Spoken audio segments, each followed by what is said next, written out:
And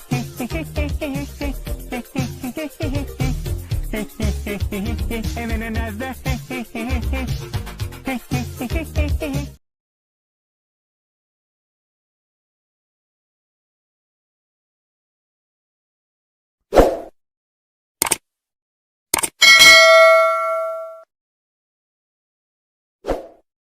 Showtime!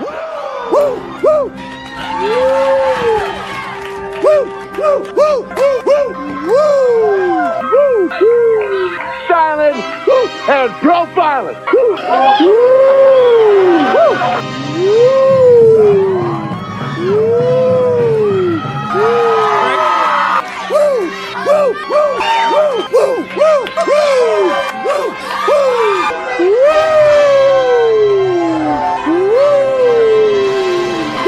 It's live and in color. Woo! Welcome to the Mafia Sports Report on the Buffalo Fan Base Network. I'm your host, Tommy, to the highest degree to the TOP from the 313. And by my side is my main man, my toucan Sam, the one they call the Apex Man, Mr. Mikey. Happy Victory Monday to you and all of Bill's Mafia out there. Happy Victory Monday, brother. I know, man. Doesn't it feel good? It does, but you know what's kind of sad? What's bye week? It's sad. Yeah, we don't get to see our Bills we don't get play. Like they are hot right now, and man, we don't get to watch them this weekend. But that also means we get to sit back, let them rest up, get the guys back, in a week, and we get to just watch some standard football. That's right. That is right, man. Colleen, what's going on? First one here. You are. Look at that. Look at that. Robert, what's going on, brother? What up, Good Robert? evening. The big bodega. Happy Monday, fellas. Go Bills. Spears Sports Network. Yeah, he changed. Keep changing the name, man. I liked it though. I like the SSN. Should just call it SSN, EG man. In the house. Happy Victory Monday. Me and Tommy were talking offline about dynamic running backs, and I don't mean to get us off sidetrack, but I went and looked up because you were asking kind of like where good this year. Yeah. So Derrick Henry leads with 1185. Saquon's at 1137. Josh Jacobs at 838. Chuba Hubbard at 818. Then Gibbs at 796. Bijan at 783. And then Kamara at 782. Damn. So when we're talking about those, it tells me though, real quick before I didn't mean to cut you off, but it tells me that the NFL is definitely shifting back to a more balanced offense around the league. Remember before it was pass heavy. It got to that point, and now and now it's shifting back. So that tells me running backs are about to get paid. I don't think they are. I think eventually they will. Still getting churned. I do. I think Who's the next one to get paid? I'm saying in time, like some of these guys go. Well, look. So who's out there? So you got Derrick Henry who just got paid, so he's probably not right. You got Saquon who just got a contract. Who else is on that? I think Josh he's on Jacobs, 1 year, right? So so potentially he could if he's only on a 1 year. Gibbs, maybe Gibbs in a couple years.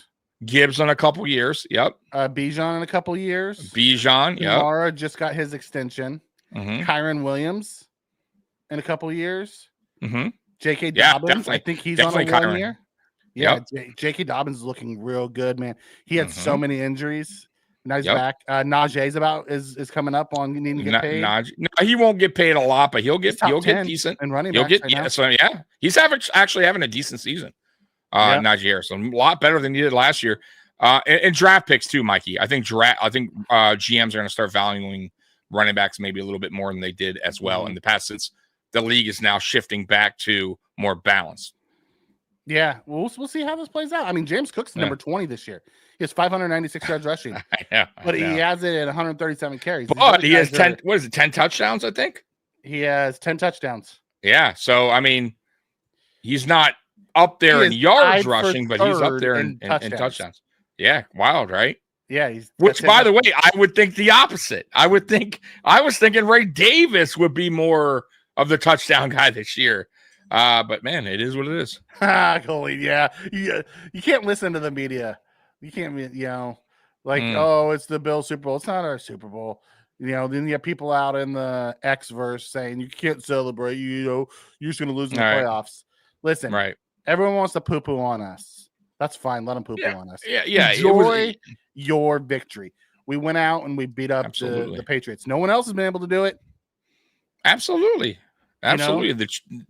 Listen, the Chiefs were undefeated for a reason. They are Super Bowl champions for a reason. I get it. It's not a Super Bowl. It's not even a playoff game. But it's an important AFC game. It's an important game that says, hey, the Bills can play the best and beat the best. Like, stay in with the best and beat the best. Because really, honestly, me and Mikey were just like, hey, even if we lose, we just don't want to get, blown out at home or look terrible. If we're in a fight and we go down, okay, you know what? We'll see him again, right? It's not a playoff game. A bunch of dudes out and a lot of injuries. Yeah, so like, bro, it is meaningful. It does tell you what this team's about with guys missing, like we just said. So yeah, we can celebrate this win. Of course we can. We're 9-2 now. We are one game back. I mean, of the first place AFC. So in a way, it does matter. By the way, Von Miller, I don't know if you watched that. I did. Vaughn said, fuck that. Yeah, he said, about McDermott saying, hey, he's like, no. Like, and you know what? I've always said that, though.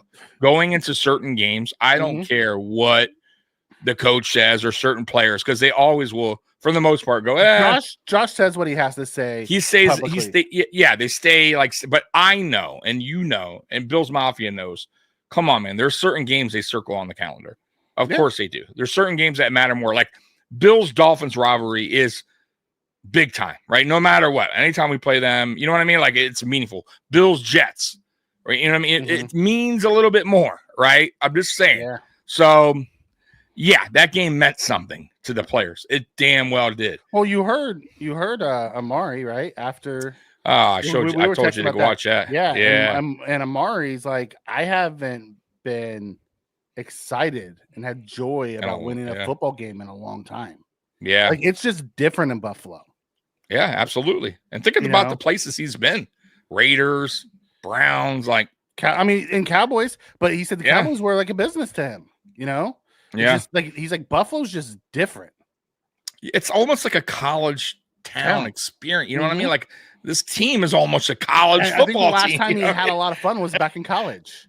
Right. It's just a different experience when you come to Buffalo. Yeah. And we're winning. I love this take. Roy's takes on, the resurgence of the run game is because everyone's playing that too high shell. Everyone figured out how to stop the long bombs, so they start playing too high shell. So the teams are like, fine, we'll run the ball. Yep. And then people will start doing that and they'll free up. Like last night, the Chiefs didn't play too high shell against us. And Josh was hitting bombs. What do you have? Like, 7 20 plus yard plays. Yeah, I have to go back, but yeah, I mean, I think they said he had 7. And we'll talk about it in the good, bad, and ugly, but it was one of the few times Josh has seen man coverage without the too high shell. Yep. Because they wanted to take away the run. Bills Spears saying you like my hoodie. You like the OK hoodie? You know what? I'll throw this out. Yeah. Hitting Robert's take about the media. They don't like to talk about it. Like, they all crapped on the Bills and said we'd finish third in our division. Yep. Just like they don't like to talk about Josh. I think almost everyone. Yeah, because he broke the draft mold. He wasn't supposed to be good. They don't like to look stupid on TV. They don't. They hate it. And they're going to find ways to work around what's going on right now, right? In the AFC. Oh, it's the Jets. Look what's going on with the Jets. Like, they're going to find ways to discredit the Bills any way they can, because they were wrong. And certain people just do not want to own up and eat crow. It's okay. Like, me and Mike say it all the time. If Sean McDermott wins Super Bowl, we're going to eat crow. We will definitely eat crow on that. I gave McDermott all kinds of credit last night. I thought that's the best game that I've seen him coach in a long time. How about he this had one? That killer instinct last night. How about this? I think this is the best season Sean McDermott has had Outside of that epic brain fart against the Texans. Yeah. Outside of that, but I'm talking about just overall coaching wise. And since that first year, when he snuck us into the playoffs, this is the best coaching job he's done. Absolutely. You have to, because look, we're still missing pieces. We still don't have our starting linebacker to start the season. He's coming back soon, but whatever. We're missing key players, right, throughout the whole season, and we're 9-2. And you have to give credit to him. And not only that, I also shift to he's finally allowing or letting the offensive coordinator, defensive coordinator do their jobs. It doesn't seem like he's stepping in. He's finally he unleashed them, let them do their job. And I think that is helping a lot. So McDermott can concentrate on coaching and let his coaches worry about the rest, his position coaches. Yeah.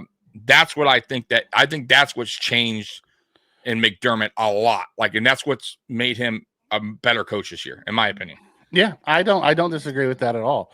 I also believe seeing Jordan and Micah and Trey and Mitch and Steph and all his captains walk out the door, he named two captains. Yeah. Josh and Bernard. Now they have a veteran committee under them, but there's only two captains on this team, and they run everything. His ability to just hand the reins to Josh is probably going to be what actually saves his job here. Yeah. I agree. I think, because he turned the team over to Josh. It's Josh's, and you could tell this is Josh's team now. I also think too that Josh Allen has really taken a next step in his career and right in front of our eyes. As far as leadership goes, as far as just playing smarter football. Yeah. I really do. I believe he's taken that next step in maturity, as a quarterback. You know what I mean? I always told you that. Remember, we kind of not complain about Josh Allen, but we would always say Josh Allen needs to take that next step as far as being that leader as a quarterback, right? Calling plays at the line, holding some of the players accountable. He is starting to gain that respect from his players even more so than ever. And you credit McDermott too, and Joe Brady for understanding that this is Josh's team, and Josh is ready to take on that role, and he has. Well, it wasn't only that, but you saw the Pat getting with all the guys in the off season and all those things, and we never saw Josh doing those type of things. Now, I'm not saying Josh didn't do it, because you heard that he did, but you never saw it. This is the first year you actually saw it, where he went out and did those things. Yeah, had guys absolutely. over, McGovern stepping up and doing pizza night for the offense. A lot of those things, those leadership things that we always hear about, Josh was always the lead by example, not the vocal leader, because he had Jordan and Micah and all those guys, and he grew up with those guys. The time he was a rookie, they were already here and established. This is the first time with all those guys here that he feels like it's really his team. Yep. And it was his responsibility. Weston, what's going on, brother? Welcome. I think you had told us as well that you thought you were going to lose. He did. Yep. Yeah, I think you told us that as well. But you're also a realist, Weston. You looked at what was going on, and you're like, this isn't going to be good enough to beat some of the best teams. Now, I think the Chiefs have a little bit of the boogeyman with some of these teams where they're scared to they're not going for two and going for the extra point. Rather than trying to go for the win, going for the kill, to take the tie and then let Pat Mahomes just walk down the field and score on them. You know what's funny? If I was a Chiefs fan, right, I would be saying the same thing that I've been saying about the Bills, about their offense. You're not going to get away with that all year long with how you're playing, right? Slow starts, not scoring a lot of points on offense, right? Kind of relying more so on your defense. And it finally, I feel like it finally bit them against us. You know what I mean? Not that their offense was terrible against us, but you see still it's not what it was. They're still in. Kelsey seems to me, Mikey, like he is finally. They said the same thing last year. I know. Listen, I'm not discrediting him. I'm just saying so far this season, right now. Now look, we know playoff Kelsey's a different kind of animal. He's stepped up. But I'm saying right now, he doesn't. For me, watching that game, he wasn't really a factor. I'm just throwing that out there. I'm not saying he's done, his career's over, but he is getting up there, right? Like and I don't know if he's the focal point right now of that offense. Now that they got D-Hop and they got a running game going, you see you see that also. Andy Reid has ran more running plays over the last since he got Kareem Hunt. Do you see Kareem Hunt's stats since going there? How many attempts they are leaning towards the run. And I honestly, Kareem Hunt, I don't watch the Chiefs a lot, so yeah. Kareem, I've listened to a lot of the the Chiefs podcasters talking about it, and some of them were saying that Kareem Hunt, as good as he's been, has left a lot of yards on the field too that Pacheco probably would get. So Kareem Hunt's 11-yard run would end up Pacheco's 25-yard run. Okay. Because Kareem Hunt is, say what you want, he is older. Sure. And his speed isn't what it once was. Yeah. Pacheco runs the same style, except he's faster. Tread's coming off the tires a little bit for Kareem, but he's still a good player. I want to hit on Joey's comment here, where he said he cost us a game so you can kiss his ass. First off, I don't kiss anybody's ass, and damn sure not McDermott's. Yeah, Joey, you got the wrong ones here, bro. You should know better. I can also say this is the best job he's done, and recognize it's the best job he's done since that first year. Whether he cost us a single game this year or not, he hasn't cost us multiple games like he has in the previous years. Yeah, Joey, man, I'm pretty sure you've watched my channel for a long time. we are not the McDermott apologists at all. You should damn well know I don't kiss McDermott's ass at all. And I've been very critical of Sean McDermott. However, I also will give anybody their dues when they do a good job. I understand Sean McDermott probably cost us that game in Houston, but I also see the other games this year that he's done a very good job. Listen, nobody's going to be perfect. And my knock on McDermott is playoffs. When it comes to playoff time, I've said it over and over and again. But listen, I can knock anyone and I'll also give praise. So for me, I'll do both. I'm not going to just stick to my guns and be like, McDermott's terrible. He always will be terrible. Like, I can't do that. I'll still give him credit when credit is due. By the way, get to Mr. Fulton, because before you go to that, because Mr. Fulton, the most interesting man in the chat, I saw that he's done that twice now. So, all right, Mr. Fulton, here's your spotlight. Hello, Tommy and Mikey. Today is Mickey and Minnie Mouse's 96th birthday, and on November 20th will be my birthday. Well, happy early birthday to you, buddy, and Mickey and Minnie. There you go. Thank you. Are Mickey and Minnie still a thing at Disneyland? They are. Oh, listen, Mickey and Minnie will always be a thing forever. Like, that would never, ever go away. Well, ever. With Star Wars and Marvel and Disney owning all them, they've turned Disneyland outside of truly Mickey and Minnie and those Donald and all those guys into more of that type of stuff. I hear you, but kids, I think, will always relate Mickey Mouse into Disneyland. Kids, I'm talking about little children. Yeah, my daughter, as a kid, did not relate. Really? That's surprising. That's you don't really see it. Mickey Mouse Clubhouse was the only Mickey thing on TV when she was little. Oh, really? Okay. Well, I'm sure they have cartoons. I don't know. I just know Mickey Mouse for me will always be that will always be it for me too. But back when I was a kid, I watched Mickey Mouse on TV. I watched Donald Duck on TV. That's true. Cartoons aren't terrible. Yeah, I can't watch them. SpongeBob's good though. Like, that's watchable. Family Guy. I love how a large group of our fans complain about our coach, but we wouldn't even be anywhere close to where we are without our coach. But no one wants to give him credit. Just hey. No, I've given him credit. Right. But I'm also not gonna just say, okay, because you changed this around, we don't need to make a change. I don't want to sit if he blows the playoffs this year. I don't want to ruin Josh's entire prime with a coach who can't get us over the hump. That was my only take on it. Yeah, that's it. Like, listen, Marty Schottenheimer is a fantastic head coach. Turns people around. Chuck Knox, fantastic head coach. Turn teams around. Yeah. Marvin Lewis, a fantastic head coach. Turn teams around. But guess what? They could never get over in the playoffs. You know, it's funny. If you go, listen, it's a good watch, guys. But I know some of you guys don't like him, but Colin Cowherd, one of my, I don't like to watch the rest of the national media, but I could watch his show without being, it's not cringy, right?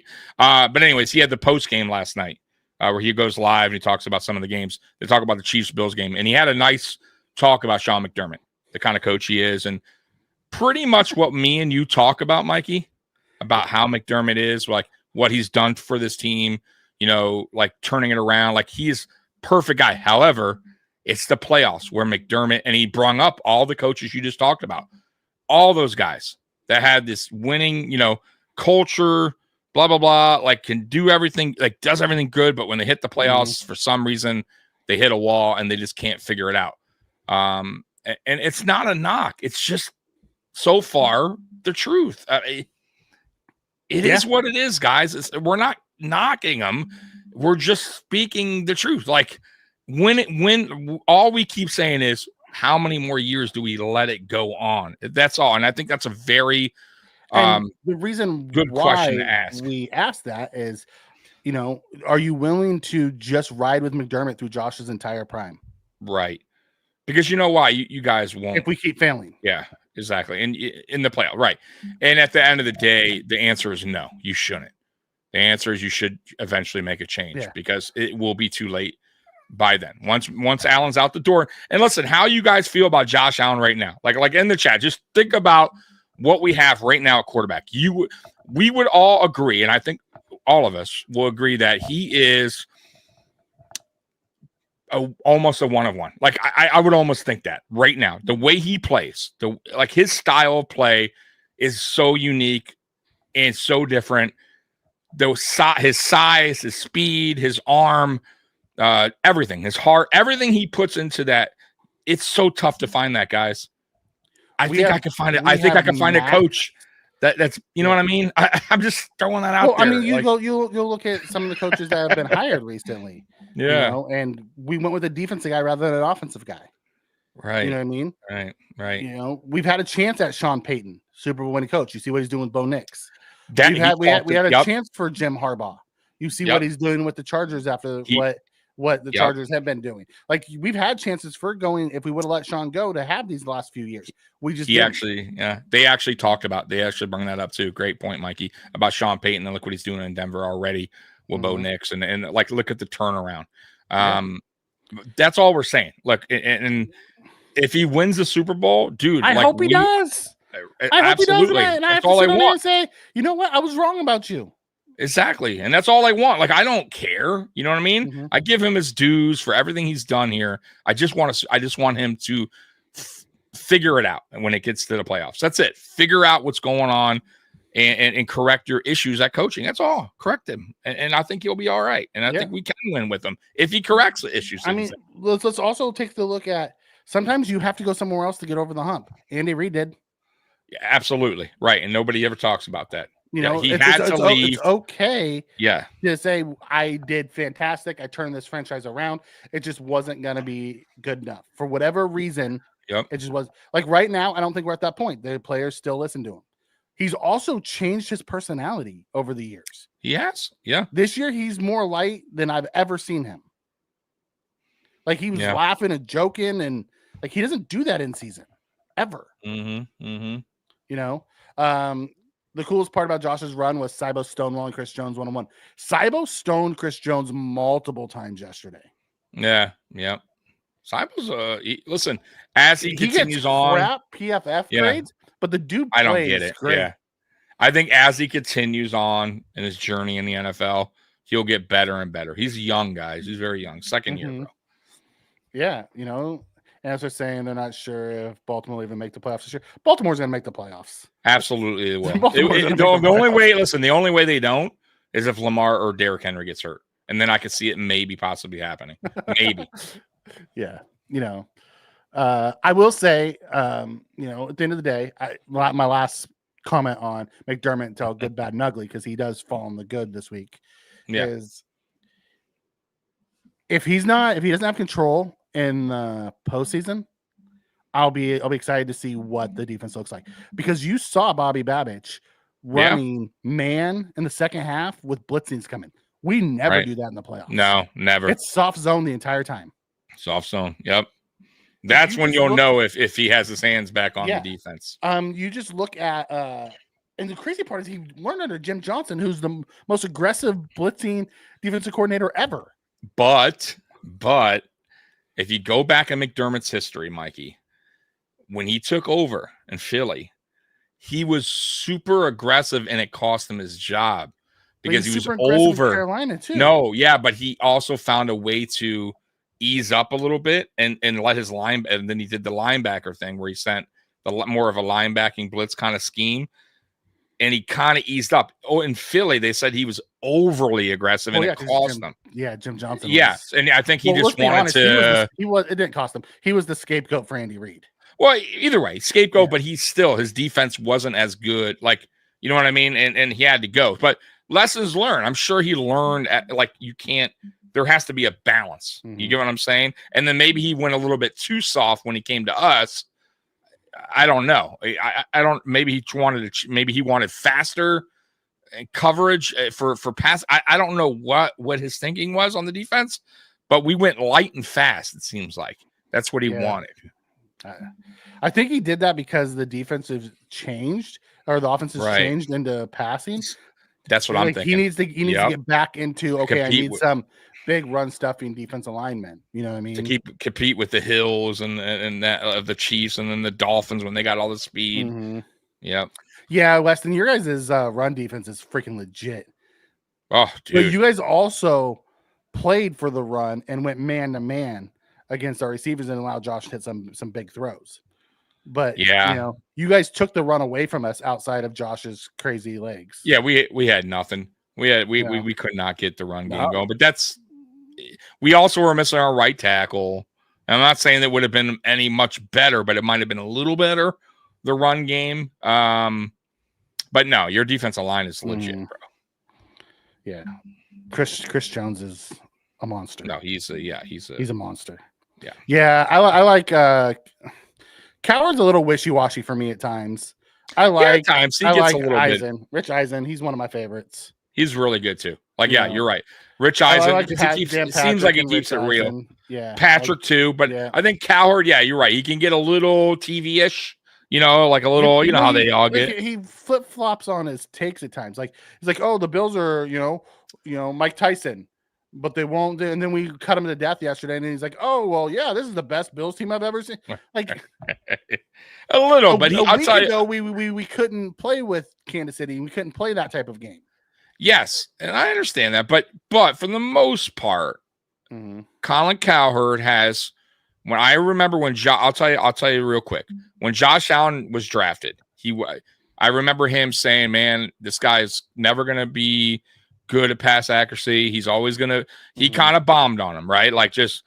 And once Josh Allen kind of found his way, changed the mechanics, he changed his attitude. He changed it real quick. He said he was wrong. And he was wrong. He admitted it, and he stood by it, and he stuck with him.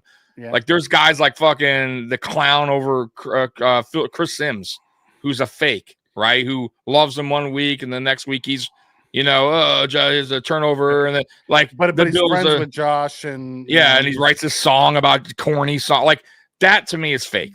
At least Colin kept it real. Hey, I was wrong, and here's the deal, man. He's a once in a that's what I respect about him. He does eat crow. He'll admit when he's wrong.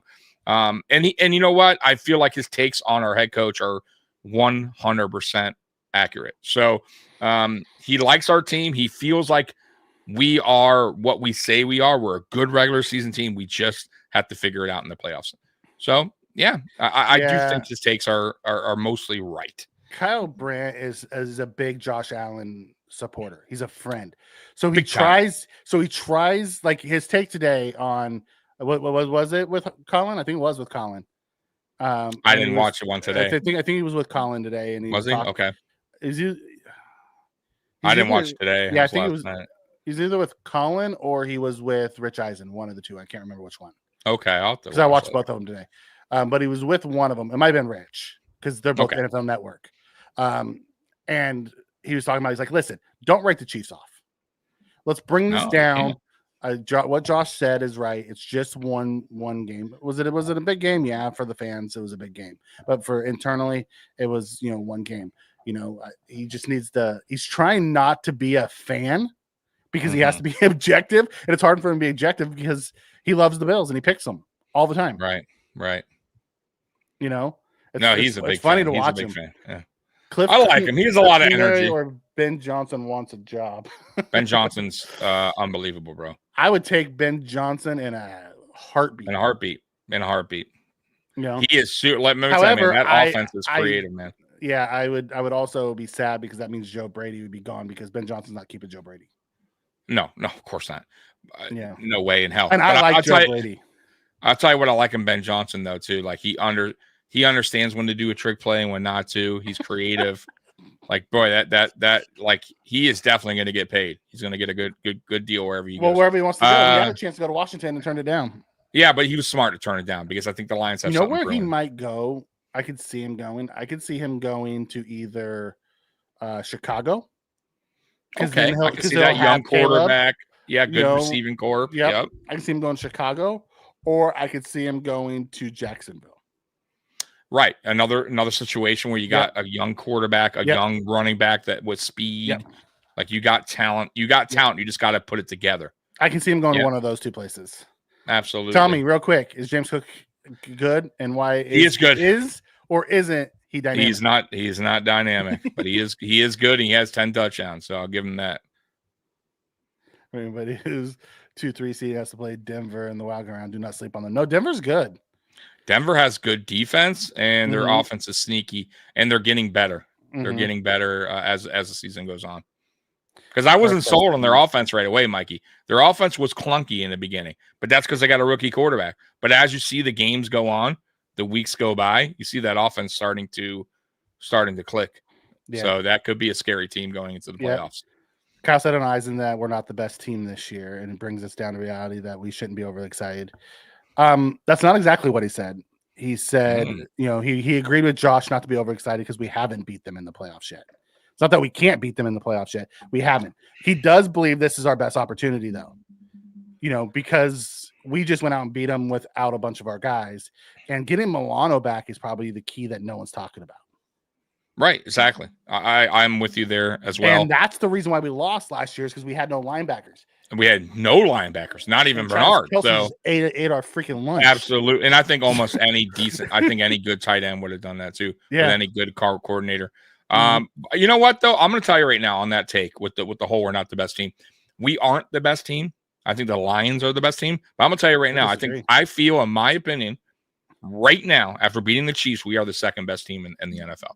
It's the Lions, the Bills, the Chiefs. That's how I see it right now in Philadelphia. See, and I'm the opposite. I don't think the Lions. The Lions. Philly's playing really good. Yeah, Philly's playing really good. But I also think Philly plays really good against teams that aren't great. When they play good against good teams, they struggle. I hear you, but their records. But listen, my ranking is to be the man, you have to beat the man.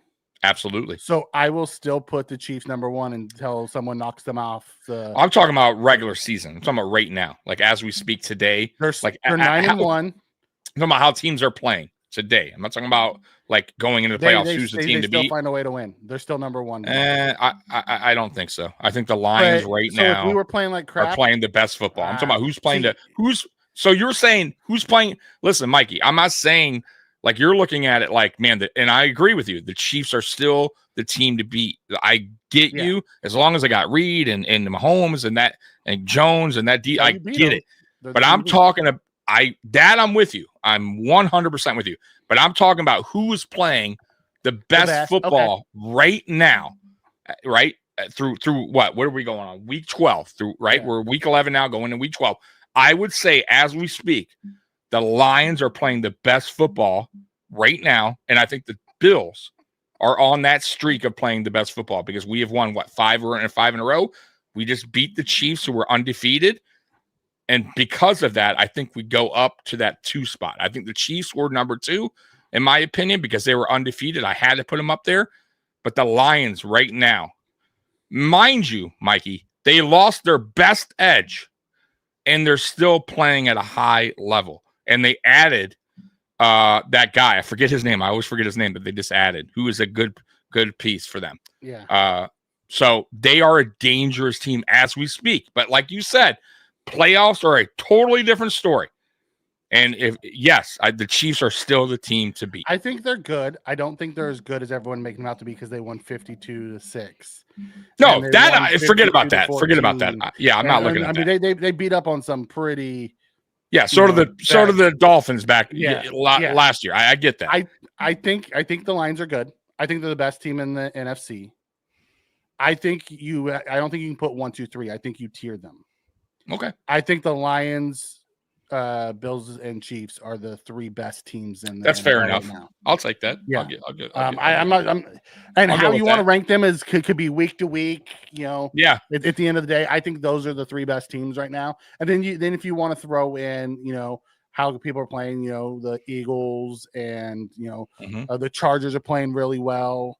There's another tier of those guys. Yeah. Baltimore, they are the most talented team, but man, I can't understand what they're doing at all. Well, that's why I can't have them up there. Crap ton in the chat. Yeah, go ahead, Mikey. Sorry, I don't even know where to go from here. Yeah, we'll get to your guys' chats right now. We apologize. We always get to them. Yeah, we just kind of go down that. It's a good conversation. It really is. It's a great conversation. The Lions are a great team with tons of talent, except the quarterback. Goff can be beaten, yes, and that's the thing we talked about. If you get pressure on him, if you can hit Goff, you can make him. He almost. But what's the problem with that though? Their O line is one of the best, and they have they have 2 of the better running backs in the NFL. In the league, yeah, and they got one of the best tight ends in the league, and they got very good receivers. He's out. I'm just saying. Is he out for a while? But he'll be back for the playoffs. He'll be back at some point. Laporte. Okay. And they got a very good OC. Like I'm just saying, that team is built really solid. They got pieces everywhere. And their corners are savages right now. They are hitting hard. Like I'm telling you, their DBs and safeties are no joke either. Like they have a good, well-rounded team, Mikey. That's a tough out. I will say this though. We play them soon. I can't wait because that is going to tell a lot for both teams because that is going to be a dogfight. Mm-hmm. I'm just telling you right now, we ain't laying down to them. They ain't scoring no 50 on us, and we ain't going to work them either. It's going to be probably like what you just saw, a game that's tight, and we'll see what happens. Turnovers might be a key again. And one thing about the Bills, Mikey, what is it? What do we do well? Turning the ball over. Yeah. So that could be key in that game. We also have one of the best defensive lines that we've had in the Sean McDermott era. I'm with you. Jordan being back and Q being back has brought a different type of mentality over the last few weeks too. Absolutely. I love that. Spears not sure we can beat the Lions. I live in Michigan. And my in-laws are crazy Lions fans. Maybe a divorce is in my future. I'm in Michigan too. I'm in Detroit. I hear it all the time. They're happy. I'm happy for them though. I am happy for because I like MCDC. I like them. I like the Lions. We've gone through what they've gone through, Mikey. Yeah, like pretty much. But they never reached the Super Bowl ever. Yeah, big difference. right. They're still, and they're also 0-6, 17 record as well. They're tied with the Browns, I believe, worst record ever. Right. It's regular season in football. So they went through some bad time. I need to catch up. Holy let's Mikey catch up. Man, yes, I would want to hit on this one, Cato. Coleman, Cooper, Health. We could run the table. We could run the table. We absolutely could run the table. I was looking at that earlier. We can. If we continue playing the way we are, we can absolutely could run the table. Yes. It's crazy. Yeah, for the new stadium. It won't be here. McDermott's here. We'll be here for the new stadium. Ain't that the truth? Tommy's been calling that since they announced it. Oh, he'll be there. Yeah. Let the Bills find a way to win and call that a football team. Yeah, Lewis, you're right. It didn't matter. Vandermark stepped up. We were worried about that because they have a good defensive line, and he didn't have he wasn't like a superstar. but the dude held his own. But he held up, and that's all you want. That's all you can ask for in a backup like that. Yep. You know how many starting tackles don't do what Vandermark did yesterday? Exactly, against that D line. Yeah. Right. And the Ravens and Steelers and Bengals are weird as hell. Ain't that the truth? The Bengals are the best 4-win team. Did you see that game last night? I mean, what a weird game. The Chargers looked unstoppable. The Bengals looked unstoppable, and then it looks like neither one of them wanted to win the game. Right. It was unbelievable. But the Bengals are finding ways not to win, but to lose. And the Chargers are finding ways to win. Yep. Rather than ways to lose like they have been. It's like they flipped. That's the Jim Harbaugh fact of it. Absolutely. Yeah, Goff got a lot of quick hitters. A lot of people have a lot of quick hitters, I will say there's absolutely plays and packages Chiefs did not show last night. Yeah, the Chiefs hold stuff back every year. I believe that. Playoffs. I definitely believe that. Andy Reid does that crap all the time. Absolutely. I also think Andy Reid also puts packages in early in games to see what it looks like. I was listening to Nick Wright today, and he was talking about it. He's like, listen, Nick Wright's been like a big Bills fan this year. He's like, I think the slander on him is horrible. Nick Wright thought the Bills were going to win this game originally. Wow. And then he changed his mind at the last minute right before the game because he's a fan and he can't help himself. Right, like us. Yeah. I get it. By the way, Weston, though, they did do the one, not trick play, but when they did the pass to the O lineman. Yeah. I didn't see that. Like that was, you don't really see that often in a game. Not like that. Maybe in the end zone, you not in the middle of the field. But not in the I'm like, bro, who is this fat guy? I thought at first, I'm like, this is a fullback or something? He's huge. That was crazy to me, but that's what they do. Unexpected shit. That's Andy Reid, bro. Yeah. It's what he does, man. It's crazy. Pacheco and Hollywood Brown are coming back. Is Hollywood Brown coming back? Is he going to be able to come back? I guess he is. I didn't know. Good for him. It was like that was a freak injury, man.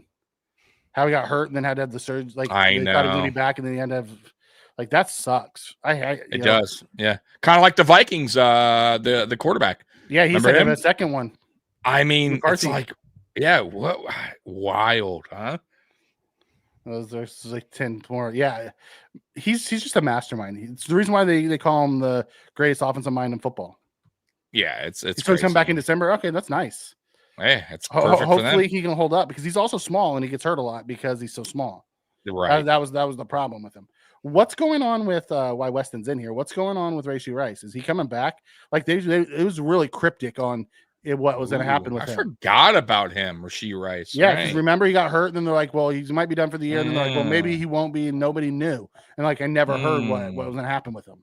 I haven't heard anything either. Yeah, maybe he knows. The Chiefs are cheaters because Mahomes is going to take off on that fourth down play. Oh yeah, I love Douglas's. He ran with him and played with him. I like how loose our team is. Yeah, Lewis comes in and Tommy Mike have a good feeling about our team.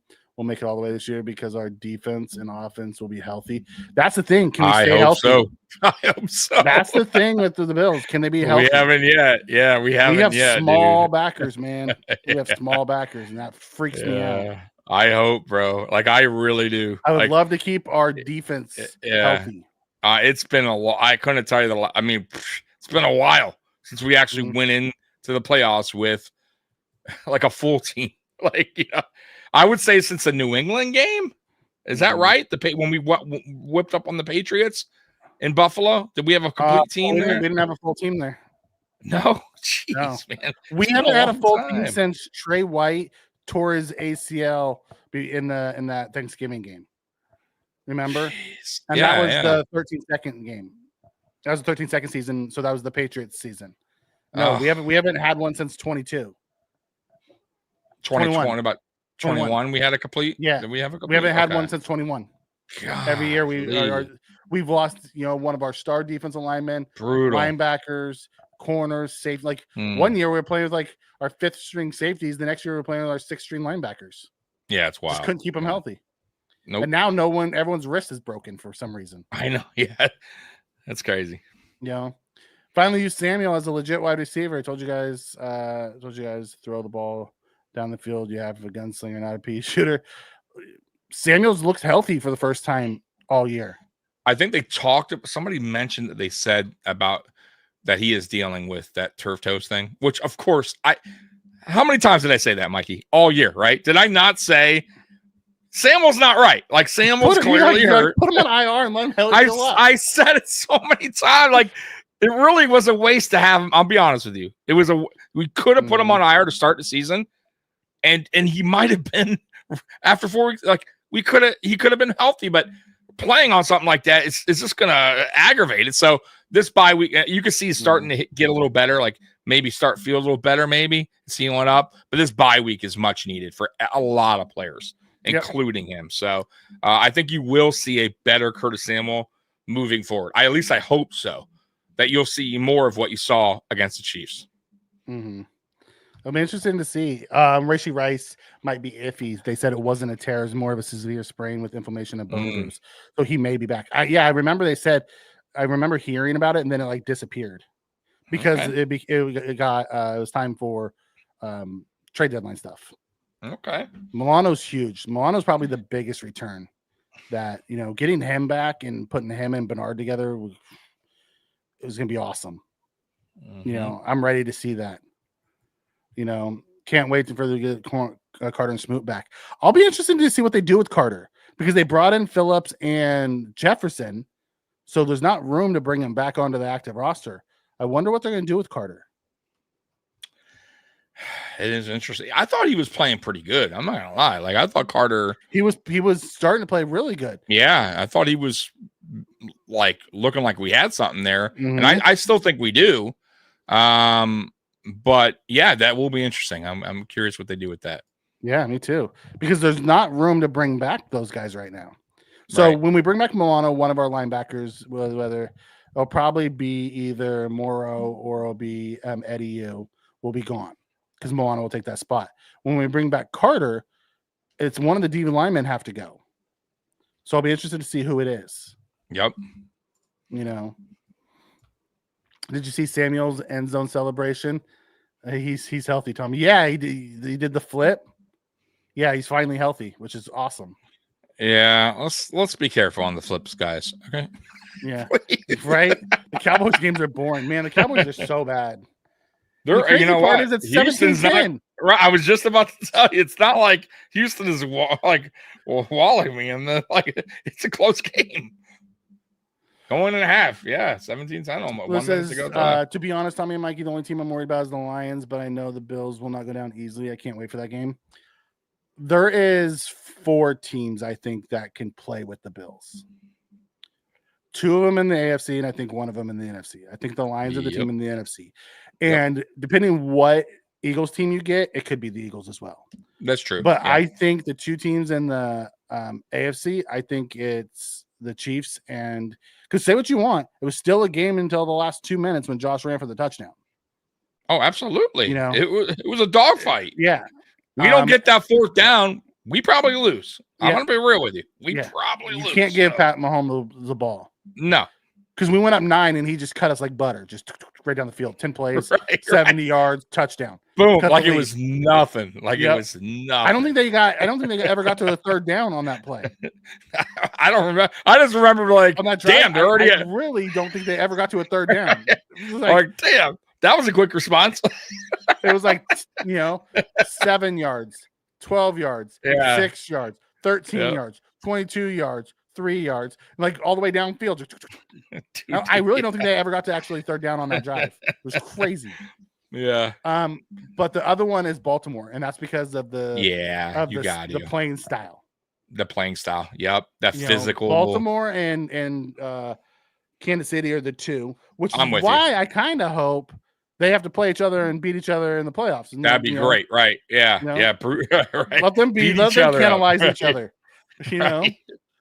I love our matchup against everyone was worried about Pittsburgh. I like our matchup against Pittsburgh. No, I'm fine with that too. Yeah, I'm fine with that too. I'm with you. It says, I don't know, man. The Lions have plethora of weapons, and their defense is legit. Yeah. Honestly, it's all about getting to Goff. If you can get to Goff, rattle him. He crumbles. He does, because he is a pure pocket passer, boy, and he starts looking for the pressure. Yes, and he starts hearing footsteps and makes mistakes. So even if you just get pressure on him, he starts turning the ball over. He's a turnover machine. But if you get no pressure, and their O-line is keeping him clean, You also have to be able to limit the run game. If they get out Gibbs and Montgomery start ripping off 12, 15, 18-yard runs, you're screwed. You're in a lot of trouble. Then they run the play action. If you can keep them to 3rd and 6, 3rd and 5, 3rd and 6, 3rd and 5 or longer, and make him have to beat you from the pocket, he struggles with that. Put it this way, it would be a very difficult game plan for our DC right there, man. Babbage and McDermott to come up with a scheme. And I'm gonna be honest with you, they're probably gonna have to do a lot of adjustments in the course of the game, because that's a tough out. That is a tough out. But we are too. I want to let that be known, right? We're talking about how difficult it will be against them. We're a difficult team to play against, as well, right? We can play almost any style, right? So we really can. You know what I mean? Like I'm just throwing that out there too. I know, like, a lot of us are we have a cheat code at quarterback. Yeah, trust me when I tell you, DCs have nightmares about Josh Allen. Just Josh Allen. I mean, not the rest of the guys, just Josh. Right. It'll be interesting to see how this plays out, at the end of the day. Absolutely. It's the same. The Bills have an interception every single game, a turnover in every game. Yeah. They're like, the defensive line gets pressure and causes the quarterback to throw. And our back 7, it's not a bunch of named guys. It's a collection of guys that plays a team, and really it all stems from our linebacker. Bernard's the captain out there. Yep. When he's out there, our defense is good. When he's not out there, we struggle a little bit. He wasn't there against Baltimore, and you saw what happened. Absolutely, big difference. Yeah, more than one and some. Yeah, it's crazy. How did we lose the Texans? It was a different Texans team then, and we were a different Bills team. After the Texans games, when they realized they needed to go get Amari. Real quick before we move on, we got about 1,200 of you in here right now. A lot of you guys are on Twitter watching us, or on X, whatever you want to call it. Do me a favor, subscribe, hit the like button, go to YouTube when you can, because we do a lot more of our content strictly on YouTube. Mondays we're on YouTube and Twitter, or X, but for the rest of the time we're primarily on YouTube. So do us that solid.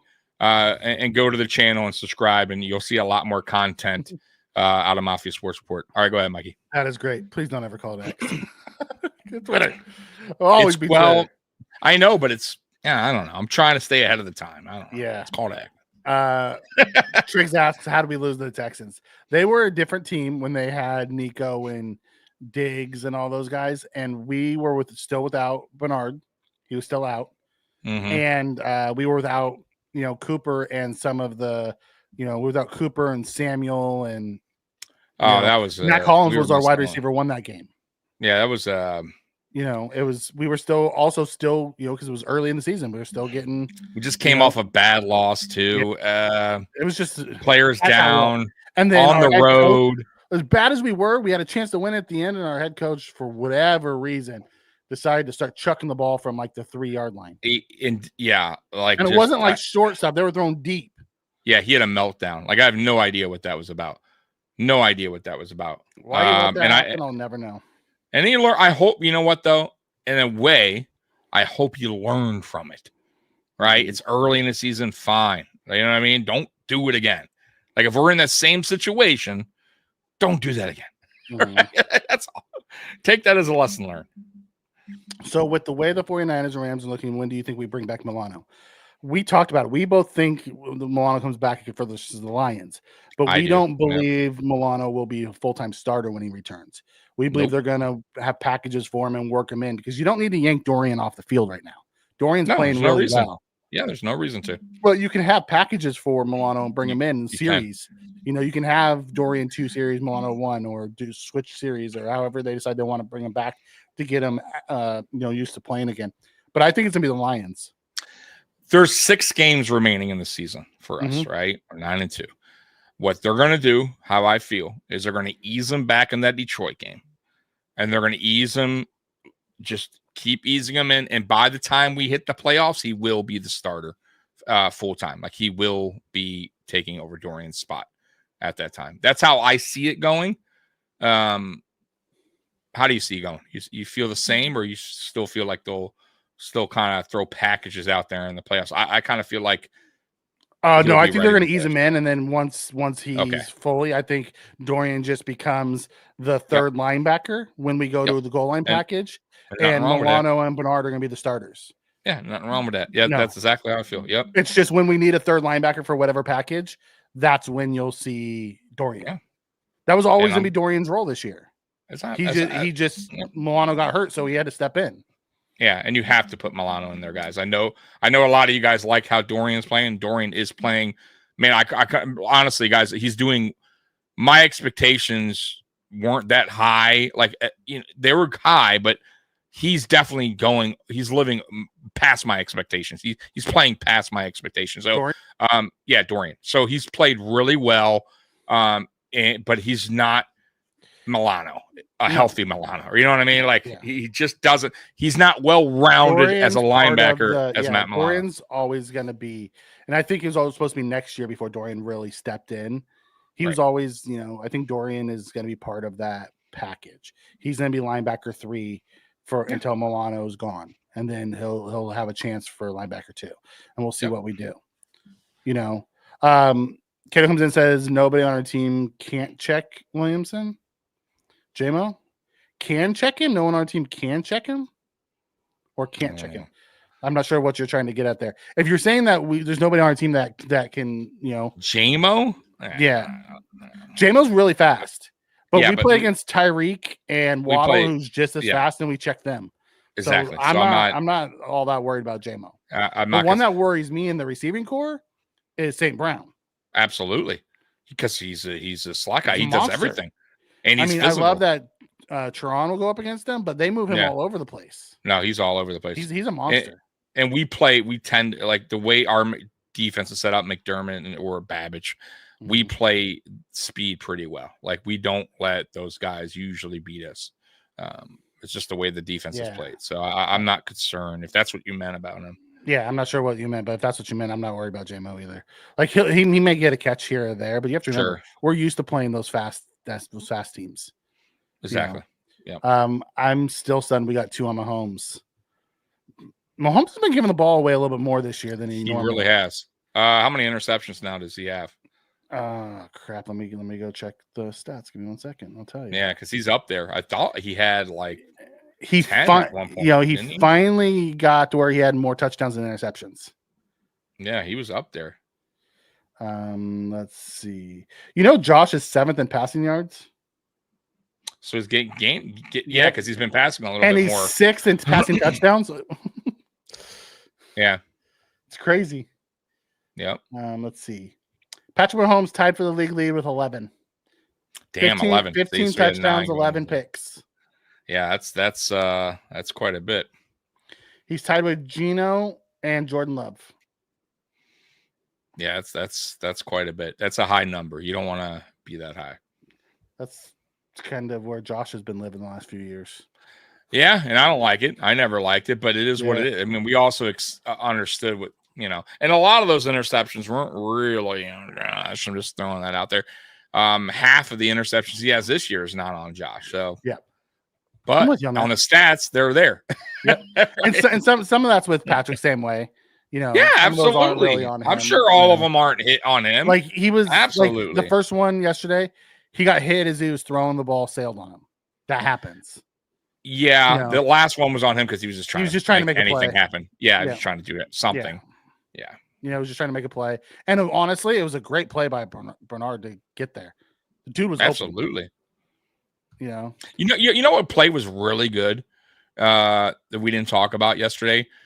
Where did I see that? I forgot where I saw it, but Bernard was like spying him. Yeah. It was on the sack.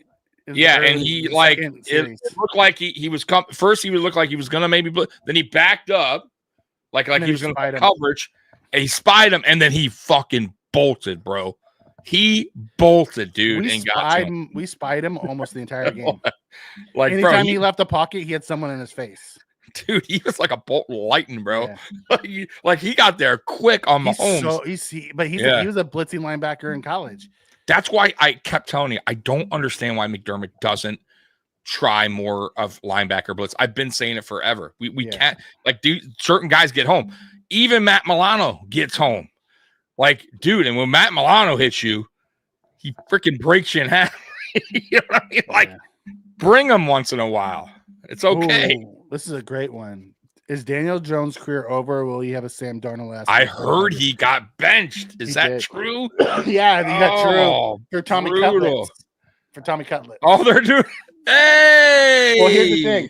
The reason why they're benching him is because he has an injury guarantee, and they're cutting him in the offseason.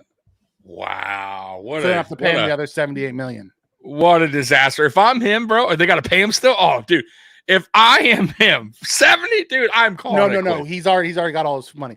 That's what I mean. But 70 here to go, bro. I'm going 80. You know what, bro? I don't feel like going through this. $78 million. He's already he doesn't. How much did he get though? How much was the guarantee? I'm sure he got a good. God. He's definitely a millionaire. Yeah, I think he got like he got close to $100 million. Okay, guaranteed.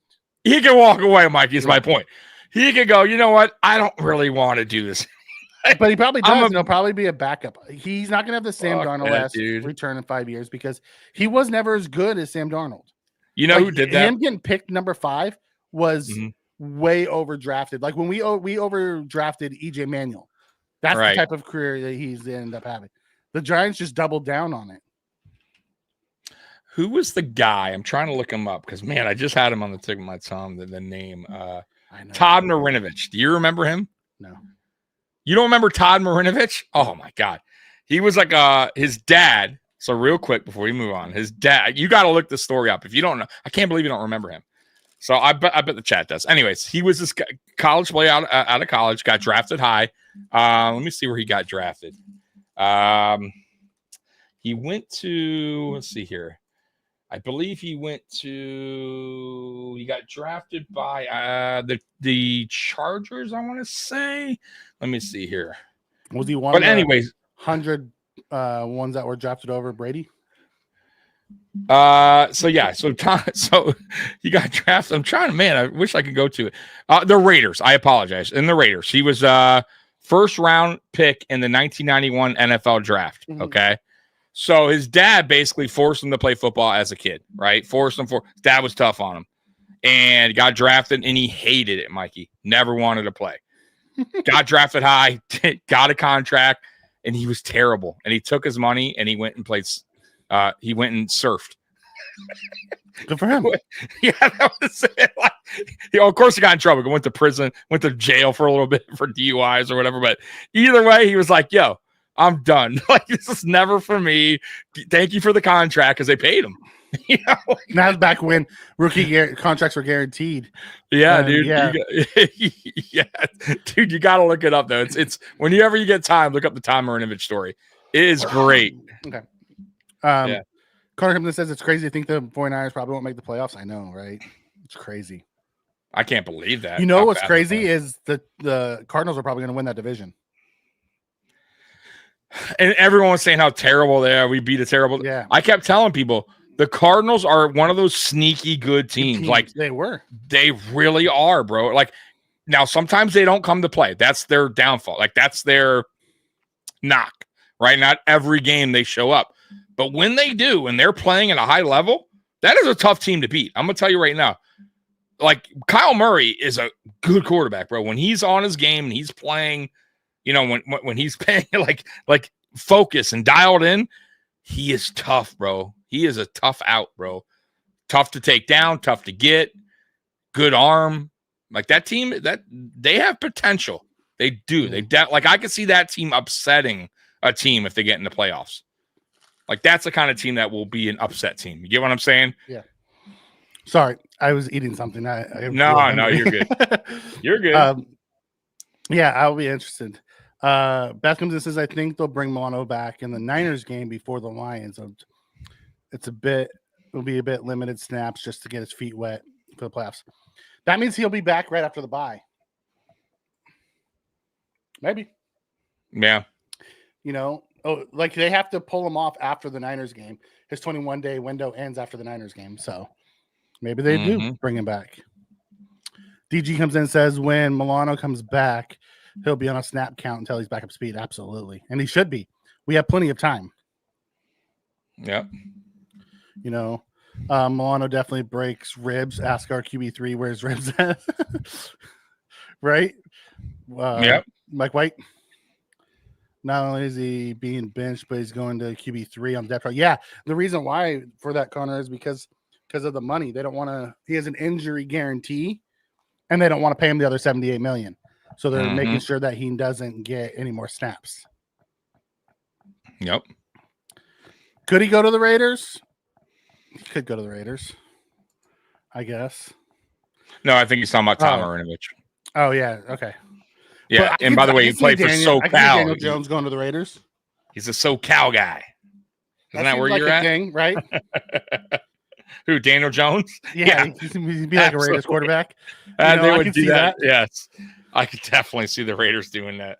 They love to do that stuff. Yeah, I don't want to hear the media say the Bills didn't beat anybody. Yeah, that's the best part about winning yesterday. Is we can stop hearing that, So here's what what's funny. Now today it was all about, well, they got smoked by the Ravens. Back in like week 4, before the team was what it is today. Right.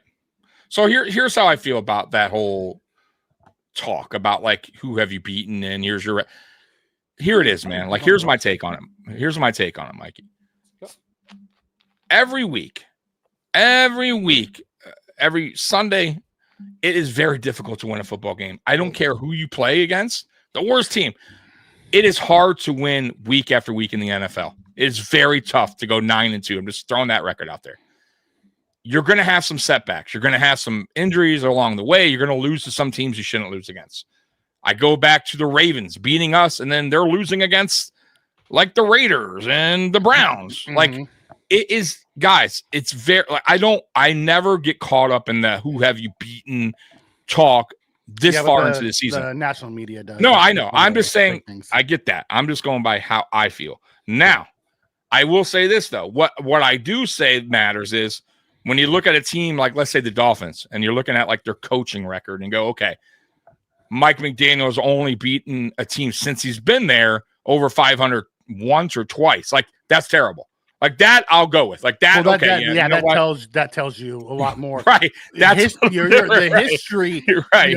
If the Bills hadn't beat a lot of good teams previously, exactly. I'd be like, okay, they can't beat good teams, right? Exactly. I mean? That's where I was going with it, and you just happen to lose back-to-back games early, and then you haven't played anyone super good, right? You know what I mean? But you're still playing teams, and you're beating them right. Up, that's my point. Right. Yeah.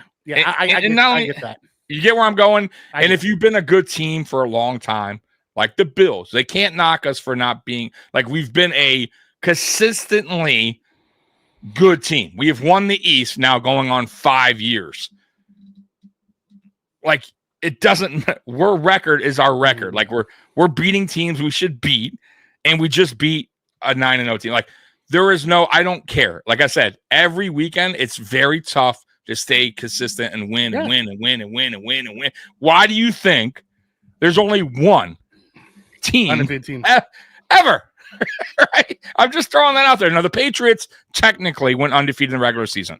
Yeah. But that is very, very difficult, guys. Like, very difficult. Technically, they had more wins in a row than the Dolphins champions because it was different. Yes. Because they went 17 different amount of games. Rather than 14 or whatever that was 14 games. So I agree, but I'm just saying like that is just like going to 4 straight Super Bowls. It's like very difficult, difficult thing to do. So that's all my point. That's all I'm going to say on the whole who have you played crap. Connor says, "What's the chances you think Milano will be rusty?" I think he's gonna be rusty. How can he not? He hasn't played since like week 3 last year. How can he not be rusty? NFL game shape is way different than just being in shape, practicing on the field. Just like a boxer who has been out of the ring, but he's sparring. But when it comes to fighting, you see it. Like you can see some of these guys that think how good John Jones is when he hasn't really fought. Holy, now that is just a different. He's a freak. He's different, but that's different. Remember how we always say the one of ones. He's a one. He's a one of one. He's a freak. He doesn't fight for 3 years. Comes back and just mops the floor with guys. And that guy he beat last night was a really good fighter. Yeah. And he mopped the floor with them. Let's be real. He's the most decorated heavyweight champion ever in the UFC history. That's what I'm saying. Yeah. It's unbelievable. And mopped him. Yeah. Fuck, dude. That guy's a one of one. There's no other way around it, bro. Yep. I'm with you on that one. You know, Khalil Shakir is the top 20 wide receiver right now in yards. It doesn't, because is he on pace to get 1,000? Because I said he would get 1,000. He has 599 right now. Ooh, it's gonna be close. So if he's averaging what, about 60 yards a game? What is he averaging? Think about 60 yards a game. So what do we got left? 6 games, 60 times 6. What is that? Do the math real quick. 360. 360, and then add so that. He'll come up like 40 yards short. Oh, don't do it to me. I said you get 1,000. But that's saying he averages 60. I know. I get it. Yeah. But he's going to come close. I did say 1,000. I did say he would be our top receiver this year. He has 56 catches. You know what I mean? Dude is legit, bro. He's so good. And he's tough. And he missed the game. And he missed the game. You are right. And he wasn't even right when he came back. For 2 games after. Yeah. So, bro, he dude, ever since we drafted that guy, me and you actually too. You were too high on him. Like I was like, bro, this guy. You know who he's like in a way? His personality, Amari Cooper. Yeah. Very professional. Very professional. Look at any post game. Dude is so professional, and he's been like that since he came into the league. Yep. And that's what drew me to him. I was like, a military man. Dude, I'm like, this guy, he's a team guy, talks really well. Like you could just tell, run after the catch has been crazy. Bro, and his gameplay, like he's all business. He's a team guy. Like I just love everything about that dude, bro. Like, I really hope he's here to stay. Like everything about our wide receiver. His work ethic. Yeah, there's off-season work. You know what I mean? Like, I love that about, like, that's what I loved about Josh Allen. Like, Josh Allen came here. He wasn't like, oh, yeah, I got this big arm, and and I can do this, and I can run. Bro, he worked. He changed it. He knew his mechanics were off. He changed his mechanics. Like, I love that when a player takes the next step to improve their game, because let me tell you, there's a lot of guys that are just like coming to the league like, bro, I'm the man. I'm the, you know what I mean? Like, they're just cocky, and that shit just doesn't work. Bro. Caleb Williams. Yep. And look what happens. And look at his receivers. Like, bro, remember that? One receiver's like, bro, you're going to shut that shit down. You haven't done shit on the field. So, I'm excited to try to get everyone back healthy and see what the team actually looks like. It'll be the first time in a long time we've had a fully healthy team, because we've been injured since Jump Street. Like, we haven't had a fully healthy team yet this year. It's wild, bro. Before we move to the good, bad, and the ugly to finalize the show, Connor wants to know any thoughts on the Tyson fight. I thought it was a joke. Man, I'll tell you. Listen, man. Like, I give Tyson. First of all, let me backtrack. Let's start with one thing. Shame on Netflix. Terrible. They better fix that really quick if they're trying to get into the streaming game, because they got the Christmas games. And they got WWE Raw in January. Yeah, they just got the WWE contract. So, bro, you better listen. I don't think they were expecting that many people, and their servers got overloaded. That's really what it was. You couldn't have expected that. I have no idea either. But anyways, that started off bad because everybody was freaking out. That's crazy to me. The fight itself, I'll be honest with you, the co-main event was fucking great. What a co-main event. The girls, awesome. They were awesome. Bro, that made up for the main event. I'll be honest with you guys. Like, even the fight card wasn't bad. The fight card itself wasn't. There were some good fights. Mm-hmm. The prelims, like everything up to the Tyson fight. But I'll say this: 58 years old, man. I give him his due. I can't go out there. The fact that he went the fact that he went the full distance, 8 rounds. Yeah, dude. He ran from him for the first 2 rounds, knowing he absolutely did. He wanted after no his part. part. He just stood there and he worked him. He knew his legs would be shot. Yeah. His legs would be jello, and they were. He could not move for shit. It was and he had like a game plan by him. Yeah, and he had like a knee injury going. Like you could tell something was wrong. And Roy Jones kept saying it, bro. His legs are just shot. They weren't even like that when they faced me 4 years ago. Mm-hmm. They weren't like that when he was training in the training video. No, they weren't. Yeah, because I think he fucked up his knee and it didn't help. But either way, look, he's 58, bro. That's the last time I want to see him in the ring. I love him. I was a huge Mike Tyson fan. You guys see the posters behind me. Like my favorite boxer of all time, one of them, Roy Jones, is my second. But dude, like you're gonna get yourself hurt out there. Like now on Jake Paul, I think so too.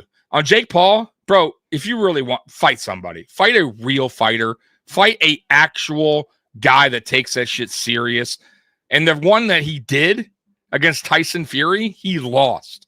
So if you want to really be credible in this business, fight a actual boxer, a guy that has been boxing and training for strictly boxing. And then I could judge you his entire life. Yeah. Then I will judge you. Like, you know what I mean? Not no MMA 50-year-old. Bro, I'm gonna tell you, Canelo will fuck him up if he fights Canelo. It would not even be. It will be. He said he's doing it. And I hope. And you know what? Good. I will give. I'm not a Jake Paul guy. I'm not a Paul brother. I'll pay to see him get knocked out. Yeah. Because it'll be a lesson learned. I'm not a Paul person, but I will credit him. He got a lot of people paid. Yes. Well, here's the deal. So, and then on the flip side, and I was also going to get to business side. On the business side of things, I'll give him his dues because one, he's also helped the women's boxing out. Okay, he put them on the map. And the money he's generating for these guys that you never heard of on his cards, you got to give him his dues. I mean, he got Mike paid. He got Mike paid. Yeah, and he's creating some kind of noise in the boxing. However, boxing enthusiasts like myself know it's a joke. Yeah. Okay, so it's one of those things. He's fighting old mixed martial artists and basketball player. Like, I mean, it's like, dude, if you want to, you can't like, if you want to take it serious, like he's saying, like he wants belt, like this is his life, then you have to do it the right way and climb up the rankings, and you have to start fighting actually ranked opponents. The guys are in the top 50. I mean, I'll give him credit. He's only been doing it for about 3 years. So I know. I get it. For being as good as he is. Oh, absolutely. He's not bad. Yeah. He's not horrible. No, he's not horrible. But you have to. But if you can't talk, if you're going to talk the talk, you have to eventually walk the walk. And I don't feel like he has. And the moment that he attempted to, he lost. Yeah. All right. I'm with you on that. All right. on boxing talk. Yeah. You ready for the good, bad, and ugly? I think the only 2 players that don't play against the Niners are Kincaid and Milano because of how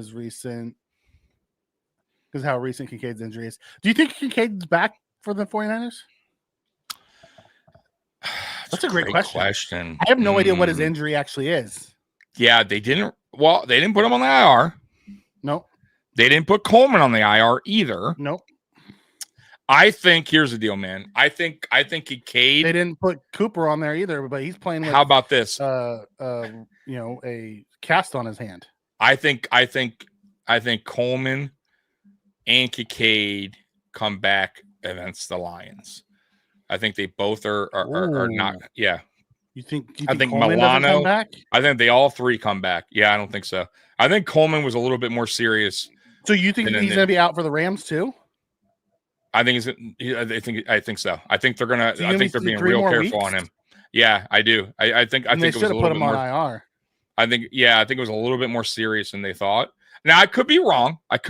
He could be back for the Rams, but I really have a feeling they're just gonna, because right now we're gonna be, if Cooper's out there, I think we can be okay. And I would much rather have a 100% Coleman heading into the play down the stretch. than a, you know what I mean, than re-injure his wrist or anything like that. Same with Kincaid. It's a mistake if they were going to keep him out until the Lions game, they made a mistake by not putting him on IR and just maybe. Yeah, I just think it's worse than initially they thought. I do. This bye week is going to tell a lot of things. How about that? If we see him in practice next week, okay, well then all good. Right? Always, it depends because he was ruled out early last week. So early, that's what I'm looking at. Like instantly, like nope, not playing. Like on Wednesday when they had to do their first report, he was ruled out already. Yeah, so Just Coleman's not playing, but he's out. Kincaid was a game time decision. That's why it made me think. Was he GTD? Okay, so then Kincaid possibly. I think they called him out on Friday. I think they called Kincaid out. But it was kind of late in the week. Okay, so Kincaid. How about this? Kincaid probably will be back after the bye. Then, if he was leading up to the weekend, okay. But Coleman, I think Coleman's Keon. I think his injury is a little bit. Yeah, and bro, he took a shot, bro, on his wrist. So I think it was a little bit worse than what they initially. Yes, they could have put him on IR, but maybe they were hoping for more. I don't know, but we'll see. I'll tell you, if he doesn't make it back until the Lions game, that's another thing with Bean and McDermott that you're just losing roster spots. What are you doing? Right. Yeah. I got you. Sometimes I don't understand them. Yeah. All right, let's get to the good, bad, and ugly. All right, let's do it. Let me see here. All right, here we go. The good. The bad. The ugly. I love that. We'll start with the good. Where else do you start with other than QB1, JA17? Absolutely. Doing what Josh does best. Absolutely. He wins. He's a warrior. Want to shout out our receivers, our weapons. We were limited on weapons. Cooper, 2 fantastic catches. Only had those 2 catches. Both of them were big plays and needed on clutch third downs. Khalil Shakir, the stud of our wide receiver room. Going over the middle, doing the dirty work. 3rd and 9 on that final drive. Making that catch and getting blasted and holding on. I tip your cap. What about the quick throw where he caught it 2 yards and then he busted it for 19? Run after the catch. That's what he does. Yep. And then Curtis Samuel. We had a Curtis Samuel sighting this week. We sure did. Gotta love it. And then all reliable Dawson Knox. 40. Nice. Got a Knox sighting. Which I said now he wasn't the X factor, but he was up there. He played really well. He plays well against the Chiefs. Now that's not an outstanding game, but he was reliable. And he got poked in the damn eye. Yep, and he got poked in the eye. Want to shout out our offensive line. Although there was some issues on the offensive line, they held up pretty well against a really, really solid D line. And they gave up 0 sacks. Part of that was Josh being, a master in pocket manipulation. But overall, I wanted to shout out our offensive line. Absolutely. I think it's still, Chris Jones didn't wreck the game. They did something right. Yeah, no, I felt like they did the best they can against a very good defensive line and missing Spencer Brown. The only thing I would say that they struggled against was the run blocking. Was really and we'll get to the run tough to watch. Yeah, but I thought the pass blocking was up and down during the game. But I didn't think it was terrible either. I thought it was right in the middle. I thought they gave Josh enough time to do what he had to do. It wasn't perfect, but that's a good D line. So I'm with you. There is, Connor, a limit of how many you can put on there that return. And that could be part of the reason why they haven't done it, because they don't want to, you're right. That's a great take on that.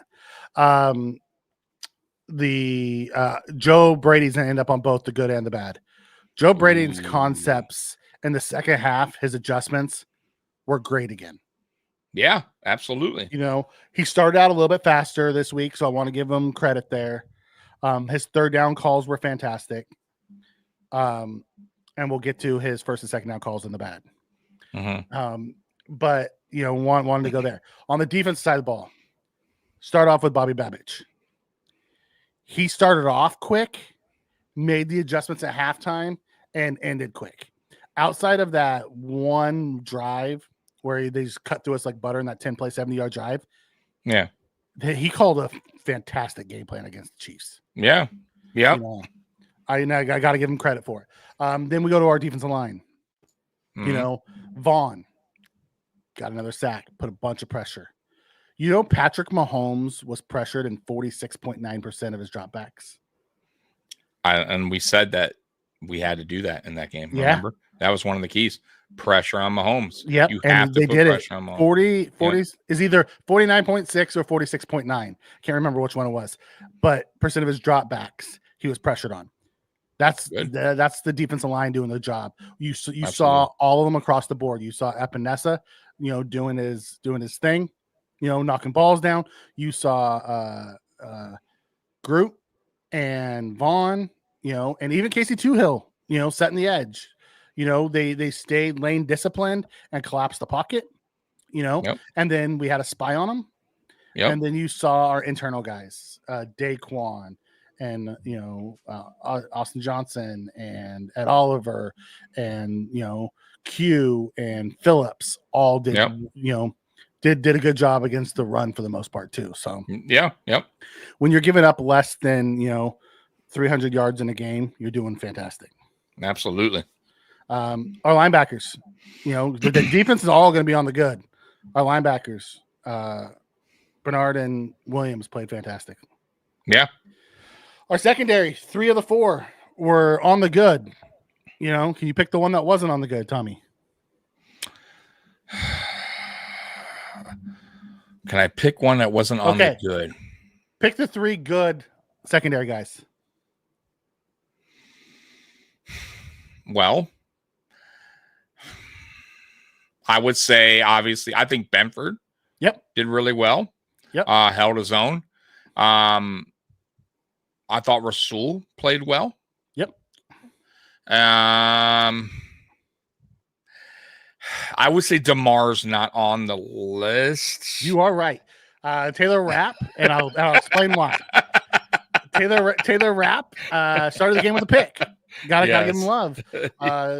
Benford ripped that ball out against D-Hop on a big that would have been a big catch for them. And Douglas had his moments. He struggled a little bit against the tight ends, but he played really well. He's playing against guys bigger than him. You got to give him credit. I agree. Yeah. Here's my issue with DeMar. You have to take DeMar for what DeMar is. Absolutely. DeMar is a average starting safety in the NFL. He's above average backup. Yep. He's going to be out of place on 2 or 3 plays a game. Mm-hmm. And it's going to hurt us. And it does. But for the rest of the 57 plays, he's going to be where he's supposed to be. So as long as you go in with that mindset, you're not going to be disappointed in DeMar. Yeah. Yep. I'm with you. And that's kind of how I take it. Yeah. I'm totally with you. Yeah. Rapp also made that key tackle on Hunt on one of his big runs. Last line of defense. You got to make the tackle. That's the one thing he's done that. Yeah. That I remember this season, a big tackle in the open field.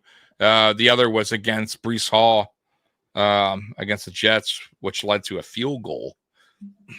Yep. So we'll switch over. McDermott. Got to give McDermott his love. McDermott's aggressive nature was fantastic. I love that he put it in the players' hands and he believed in them and went for the kill rather than, just taking the layup and putting it in his defense's hands. I love that. Right. Yep. Absolutely love that. The bad.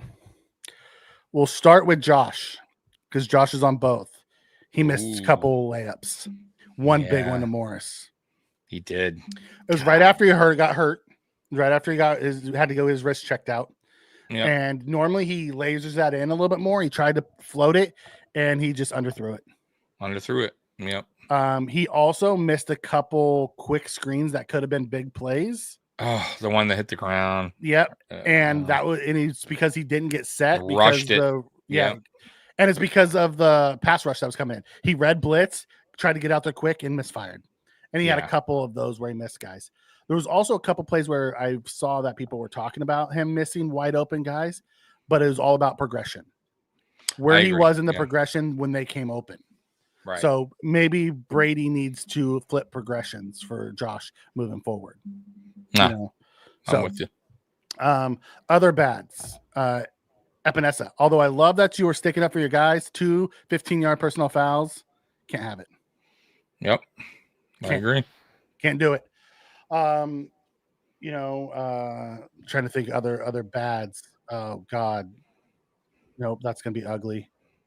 There's gonna be 2 uglies. Okay. Yeah. Go ahead. Joe Brady's first and second down calls and the execution on him. Joe Brady refused to not run the stupid quarterback draw that I absolutely hate. Mm-hmm. And 3rd and 2 with 2 backup tackles, you try to run Ty Johnson up the middle and 4th down. What are you doing? What are you doing? Right.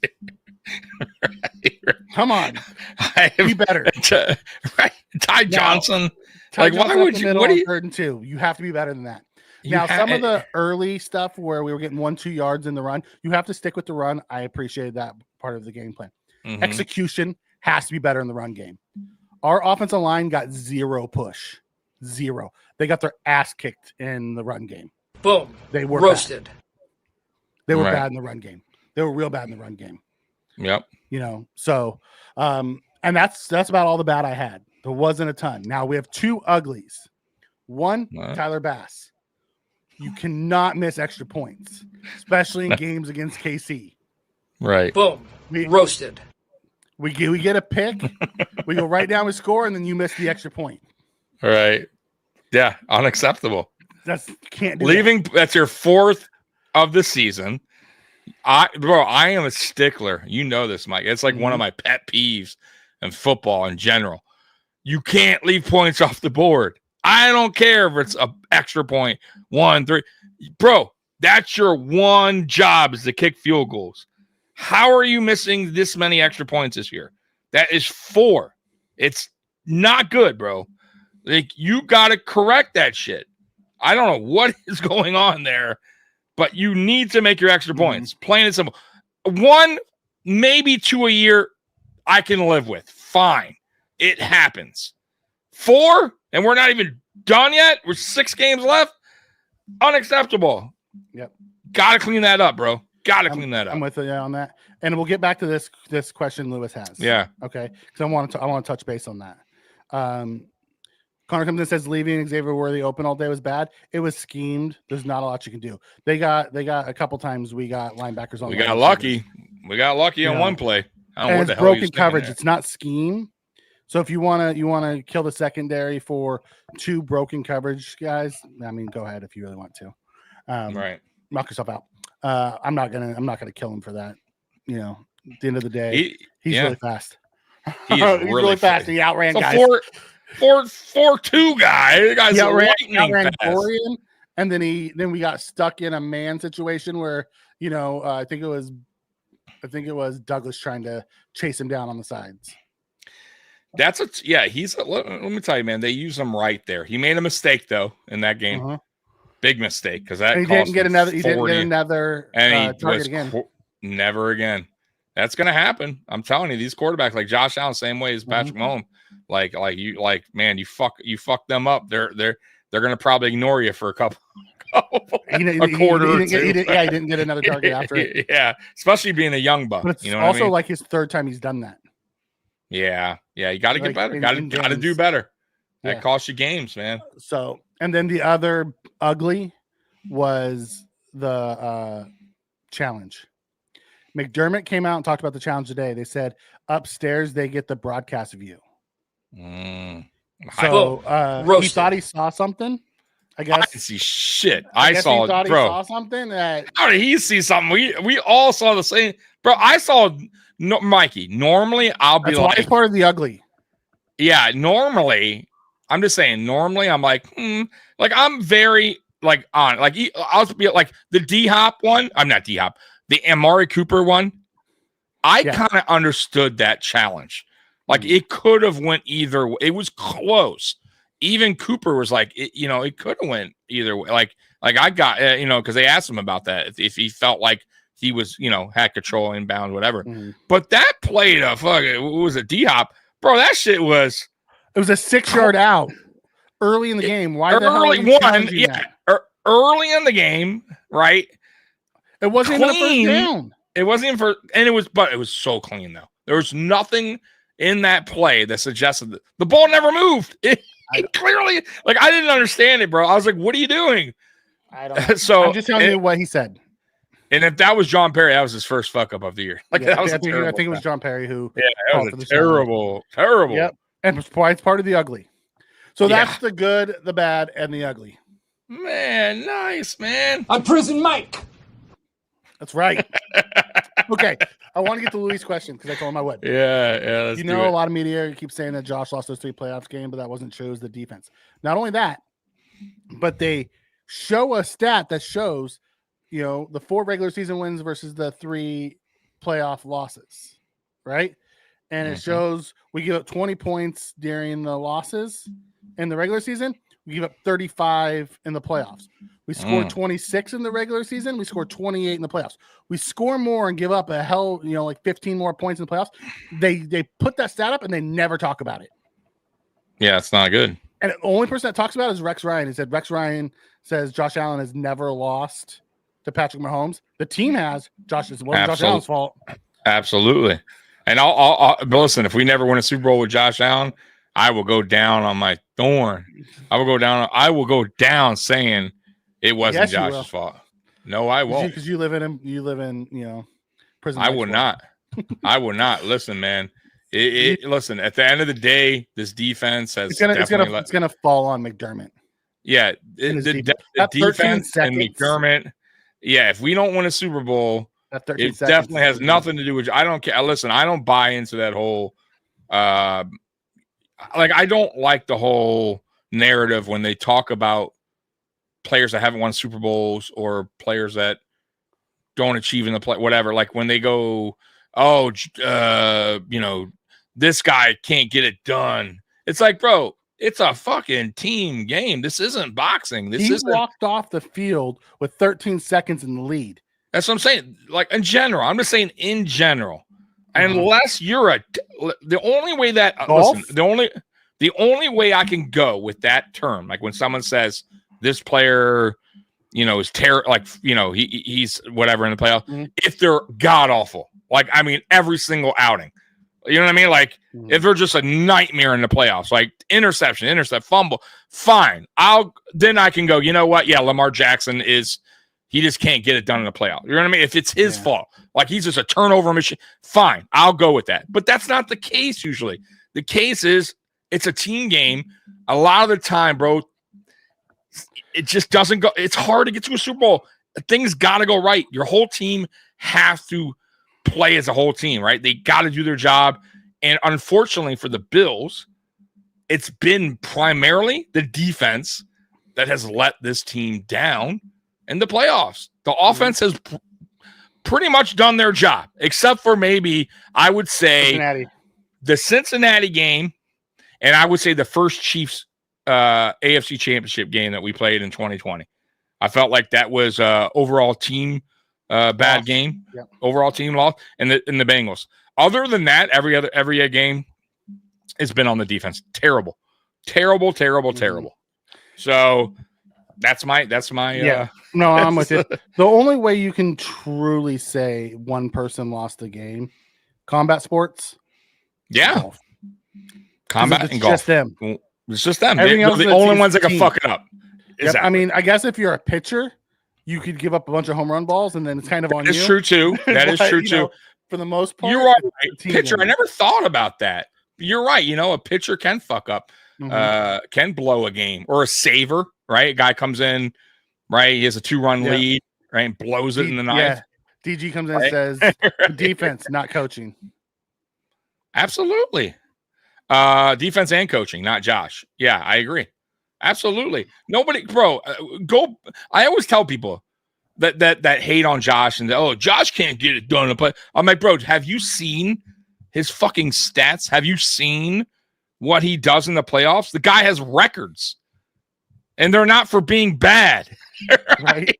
You know what I mean? Like, have you watched the game, or are you only going by the score and going, man. Most of these guys have people that write stuff can't get it done. Most of these guys have research guys who write stuff for them. They don't look anything up themselves. Oh, I agree. That's what I'm saying. But I'm talking about just even fans in general. Yeah. The fan that doesn't watch, like, Josh can't get. I'm like, dude, did you watch the game? Did you really watch the game? You really think so, Josh? It's on like the other team fans. Yeah, just in general. Yeah, like you go out and about, like you hear it from other people. Right. And it's always the fans that their team is not even in the playoffs. 90% of the time, right? It's not even the team that beats you. That's how it works in sports. It's funny. Mike McCarthy's gonna get fired. He had a field goal. They had a freaking penalty. They had a penalty. So he moves up, would have been a 7-point game, and then he goes 4 on 4th down and they don't get it. So he lost the field goal too. I've been telling you. I think this is my. And how bad does Trey Lance have to be that he can't beat out Cooper Rush? Terrible. Cooper Rush is terrible. I agree. I don't get it. That means either that means McCarthy's. Either he's really bad, right? Worse than we thought, or he's being a stickler and sticking with Rush. You know what I mean? There is coaches that do that, right? That just it's their guy. Listen. I'm going to be honest with you. McDermott, in a way, was kind of stuck on Nate Peterman when he fucking pulled Tyrod Taylor, and then he's made him our starter 2018, knowing how terrible he was the year before. Smart enough to yank him at halftime. Yeah, when we were losing 40, when he threw 5 picks. They're not pulling him. 5, right? I think he had 5 interceptions both times. Holy shit. Both times. Guys, I mean, my God. It's the worst quarterback performance I've ever seen in my life. Dude, I'm not even joking, Mikey. That year, I'll never forget it. That might have been the maddest I ever been to go get a pizza. I was in my car at halftime. Bro, I was going, motherfucker, bro. I was you were so people left and right. I was so irate in my car. Probably people thought I was losing my shit. Like I was so mad, dude. And then I remember getting back with my pizza, and then Josh Allen coming. I'm like, it really cooled me down. It really cooled me down. We haven't gone away from Josh since. Yeah, but dude, I was fucking, bro. I was mad, dude. Like, if somebody were to like push me in that time, or somebody's talk shit, it would have been a bad day for them. All right, last one before we get out of here. I need to go eat. They say that Mahomes is a better QB, and the only reason for that is that he has better pieces around him, but Josh is a better quarterback to me because he always has less pieces around him. Listen, if you drop Patrick Mahomes on Buffalo and you drop Josh Allen in Kansas City, same things are going to happen. Absolutely. It's the organization and what's around them. So, yeah. Lewis, you are right. I don't know if Josh Allen's truly better than Patrick Mahomes. Josh Allen has more talent than Patrick Mahomes, like gifts. Patrick Mahomes is really freaking good, though, man. He is. He's so good, and he has ice in his veins, man. Early on, Josh would panic. Yeah, at times, and he never had that. Patrick never has. But Patrick also grew up in a famous family. His dad was a pitcher for the Royals. That's true. Yep. Different. And grew up around that. Better college. Yep. Went to a major college. So there was a lot of things that Josh had to learn in the pros. Like from a physical gift standpoint, Josh has more physical gifts. I'm with you there. Overall, I mean, you're nitpicking. These guys are 2 generational type quarterbacks. Absolutely. When it's all said and done, they're Hall of Famers. Yeah. They will be Hall of Famers. And they are so good. Yeah, they're different. You could swap the guys and you're going to get the same outcomes. Exactly. Like, the Chiefs weren't winning because of just Patrick Mahomes. If Josh Allen was there, they'd be doing the same thing. That defense was shutting people down. Absolutely. And before the defense was shutting people down, it was, you throw a 3-yard slant to Tyreek Hill and he'd take it to the house. Right. Yep. So I'm with you. I'm with you. Anyways, with that, we'll get out of here. We'll be back Friday. Yeah, we'll be back. Real quick before you go. Wednesday will be Mafia Talk at 8 p.m. with Jay and Big Cuz. And Thursday is Mafia Means Family podcast at 8. Me and Mikey will be back Friday at 9. Saturday, Fantasy Kingdom at 2. Yep. And at 4 p.m. is AFC East Shakedown. I believe that's going to be on Curtis's channel this weekend. I'll put the link in my YouTube. Also, Mikey, I get to let you know that our buddy from Alaska is coming back to the channel. Oh, Mafia Sonny. Sports Report. Sonny is coming back. It's always sunny in Alaska. So, which is going to be the name of the podcast. I'm going to convince him to do that because I love it. I don't know the day and time yet. I'll let you guys know. But dude is a really great guy. Finally got good internet, Mikey, because that was the problem before. He had, I think it's Starlink, right? The Elon Musk internet he has now. So, anyways, look for that. That will be soon on the Mafia Sports Report. So thank you guys once again for joining us. It's been an awesome Monday. We're on our bye week now, right? Like the Buffalo Bills. And we could just, as Bills Mafia now, we could just sit back and enjoy football this Sunday, even though it's not our football team, but we can watch and root for the teams that are supposed to be losing. That's right. So, yeah, like we may there's a wild chance that we could possibly clinch before before it's all said and done. Let's do this, Tommy. Let's go out with my favorite part of the show. Yeah, look at this guy. 9-2, baby. 9-2.